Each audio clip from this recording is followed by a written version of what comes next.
ಈ ಕೆಳಗೆ ನೀಡಿರುವ ಪ್ರಬಂಧವನ್ನು ವಿಸ್ತರಿಸಿ ಬರೆಯಿರಿ. ಪ್ರಬಂಧ ಚತುರಂಗ ಪೀಠಿಕೆ. ಚತುರಂಗ ಮಣಿ 64 ಕಪ್ಪು ಮತ್ತು ಬಿಳಿ ಚೌಕಗಳನ್ನು ಹೊಂದಿದೆ. ಇದರಲ್ಲಿ ಬಳಸುವ ಕಾಯಿಗಳನ್ನು ರಾಜ, ಮಂತ್ರಿ, ಒಂಟೆ, ಕುದುರೆ, ಆನೆ ಮತ್ತು ಪದಾತಿ ಎಂದು ಕರೆಯಲಾಗುತ್ತದೆ. ಈ ಆಟದಲ್ಲಿ ಇಬ್ಬರೇ ಭಾಗವಹಿಸಬೇಕು. ಒಬ್ಬನಿಗೆ 16 ಬಿಳಿಯ ಬಣ್ಣ ಕಾಯಿ, ಇನ್ನೊಬ್ಬನಿಗೆ 14 ಕಪ್ಪು ಬಣ್ಣದ ಕಾಯಿಗಳು ಇರುತ್ತದೆ. ವಿಷಯದ ವಿಸ್ತರಣೆ. ಇಲ್ಲಿ ವಿಶೇಷವಾದ ಕಾಯಿ ಮತ್ತು ಚದುರಂಗದ ಮಣಿ ಸಹಾಯದಿಂದ ಇಬ್ಬರೇ ಆಡುವ ಚದುರಂಗದ ಆಟ ಚತುರಂಗ. ಈ ಆಟದ ಪ್ರಾರಂಭ ಭಾರತದಲ್ಲಿ, ನಂತರ ಅನೇಕ ಪೌರಾತ್ಯ ಮತ್ತು ಪಾಶ್ಚಾತ್ಯ ದೇಶಗಳಿಗೆ ಹರಡಿತು. ಪ್ರಾಚೀನ ಕಾಲದಲ್ಲಿ ರಾಜರು ತಮ್ಮ ಮನೋರಂಜನೆಗೆ ಮತ್ತು ಯುದ್ಧದಲ್ಲಿ ಪ್ರಾವೀಣ್ಯತೆಯನ್ನು ಪಡೆಯಲು ಈ ಆಟ ಆಡುತ್ತಿದ್ದರು. ಚತುರಂಗ ಎಂದರೆ 4 ಅಂಗಗಳು. ಅವು ಒಂಟೆ, ಕುದುರೆ, ಆನೆ ಹಾಗೂ ಪದಾತಿ. ಇವು ಈ ಆಟದ ಕಾಯಿಗಳಾಗಿವೆ. ಆಟಗಾರರು ಎದುರು ಬದಿ ಕುಳಿತುಕೊಳ್ಳಬೇಕು. ಚದುರಂಗದ ಮಣಿಯ ಬಿಳಿ ಚೌಕ ಪ್ರತಿಯೊಬ್ಬ ಆಟಗಾರನ ಬಲ ತುದಿಗೆ ಇರಬೇಕು.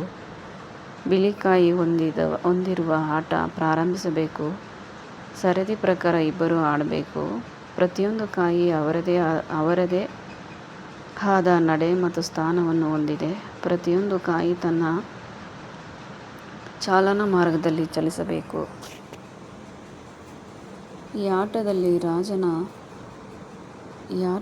ರಾಜ ಪ್ರಧಾನ ಕಾಯಿ ಅದನ್ನು ರಕ್ಷಿಸಲು ಉಳಿಸಿ ಕಾಯಿಗಳನ್ನು ಯತ್ನಿಸುತ್ತದೆ. ಕಾಯಿಗಳಲ್ಲಿ ಮಂತ್ರಿ ಬಲಿಷ್ಠವಾದದ್ದು. ಮೂಲೆಯಿಂದ ಇನ್ನೊಂದು ಮೂಲೆಯಿಂದ ಇದು ಮೂಲೆಗೆ ಚಲಿಸುತ್ತಿದೆ. ಕಾಯಿ ಅಥವಾ ಕಪ್ಪು, ಬಿಳಿ ಅಥವಾ ಕಪ್ಪು ಚೌಕಗಳಿದ್ದು ಒಂಟಿ ಅದೇ ಚೌಕಗಳಲ್ಲಿ ಚಲಿಸಬೇಕು. ಕುದುರೆ ಜಿಗಿಯುತ್ತದೆ. ಮುಂದೆ ಕಾಯಿ ಇದ್ದರೂ ಅದನ್ನು ಹಾರಿ ಹೋಗುವ ಸವಲತ್ತು ಕುದುರೆಗಿದೆ. ಅದನ್ನು ಎಲ್ಲ ಆಕಾರದಲ್ಲಿ ಚಲಿಸುತ್ತದೆ. ಎಲ್ಲ ಆಕಾರದ ಕೊನೆಯಲ್ಲಿ ಪ್ರತಿಸ್ಪರ್ಧಿಯು ಕಾಯಿ ಇದ್ದರೂ ಹೊಡೆದು ಕುಳಿತಿರುತ್ತಾನೆ.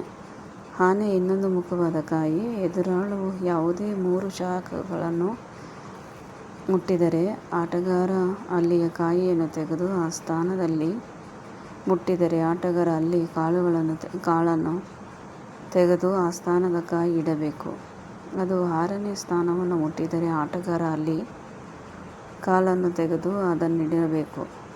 ಆಟ ಇನ್ನೂ ಕೆಲವು ನಿಯಮಗಳು ಹೀಗಿರುತ್ತದೆ. ಒಂದೇ ಚೌಕದಲ್ಲಿ 2 ಕಾಯಿಗಳಿರಬೇಕು. ಆಟಗಾರ 2 ಕಾಯಿಗಳನ್ನು ಒಮ್ಮೆ ನಡೆಸುವುದಿಲ್ಲ.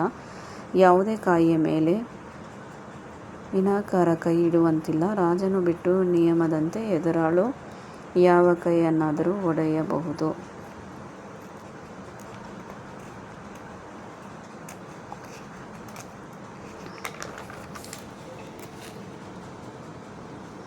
ರಾಜನನ್ನು ಚಲಿಸದೆ ಮಾಡುವುದೇ ಈ ಆಟ ಗೆಲುವಿನ ಮುಖ್ಯ ಲಕ್ಷಣವಾಗಿದೆ. ಉಪಸಂಹಾರ. ಚದುರಂಗ ಅತ್ಯಂತ ಬುದ್ಧಿವಂತ ನಿಯಮ ಮಟ್ಟದ ಆಟ. ಇದು ಮನೋರಂಜನೆಯನ್ನು ನೀಡುತ್ತದೆ. ಭಾರತದ ಗ್ರ್ಯಾಂಡ್ ಮಾಸ್ಟರ್ ವಿಶ್ವನಾಥ್ ಆನಂದ್ ಅತಿ ಚಿಕ್ಕ ವಯಸ್ಸಿನಲ್ಲಿಯೇ ಈ ಆಟದಲ್ಲಿ ಅಸಾಧಾರಣ ಪ್ರತಿಭೆ ಹೊಂದಿದ್ದವರು. ಈ ಆಟದಲ್ಲಿ ಅಸಾಧಾರಣ ಪ್ರತಿಭೆ ಮಾಡಿದ ವ್ಯಕ್ತಿ ಗ್ಯಾರಿ ಕ್ಯಾಸ್ಪರೋವ್. ಕೆಲವರು ಪ್ರಸಿದ್ಧ ಚದುರಂಗ ಆಟಗಾರರು ಈ ಆಟದಲ್ಲಿ ಏಕಾಗ್ರತೆ ಮತ್ತು ಪ್ರತಿಭೆಯನ್ನು ಪ್ರದರ್ಶಿಸಿ ಈ ಆಟವನ್ನು ಇತ್ತೀಚೆಗೆ ಪ್ರಾಥಮಿಕ ಶಾಲೆಗಳಲ್ಲಿ ಕಲಿಸುವ ವ್ಯವಸ್ಥೆ ಕೂಡ ಇದೆ.